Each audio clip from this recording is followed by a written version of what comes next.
உலகளாவிய கச்சா எண்ணெய் விலை உயர்ந்து வந்தாலும் தகுதியுள்ள மலேசியர்களுக்கான ரான் 95 பெட்ரோல் விலை தொடர்ந்து லிட்டருக்கு $1.99 என்ற மானிய விலையிலேயே பராமரிக்கப்படும் என பிரதமர் டத்தோஸ்ரீ அன்வார் இப்ராஹிம் இன்று உறுதியளித்துள்ளார். சர்வதேச சந்தையில் நிலவும் பொருளாதார நெருக்கடியை சமாளிக்க மலேசியா தனது உள்நாட்டு எரிவாயுவான கேஸ் உற்பத்தியை அதிகரிக்க திட்டமிட்டுள்ளதாக அவர் தெரிவித்தார். இந்த விலையை தொடர்ந்து பராமரிக்க அரசாங்கத்திற்கு மாதம் சுமார் 2 பில்லியன் ரிங்கெட் செலவாகிறது. இருப்பினும் மக்களின் வாழ்வாதாரத்தை பாதுகாக்க இந்த நடவடிக்கை எடுக்கப்பட்டுள்ளது என்று பிரதமர் குறிப்பிட்டார். பெட்ரோல் ரான் 95 மானிய அடிப்படையிலான விலை குறைந்தது மே மாதம் வரை நீடிக்கும் என எதிர்பார்க்கப்படுகிறது.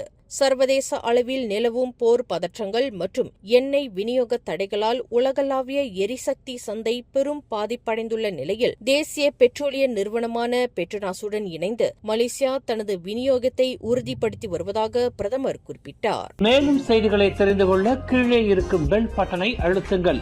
உங்கள் மகிழ்ச்சியை வெளிப்படுத்த லைக் மற்றும் ஷேர் செய்யுங்கள்.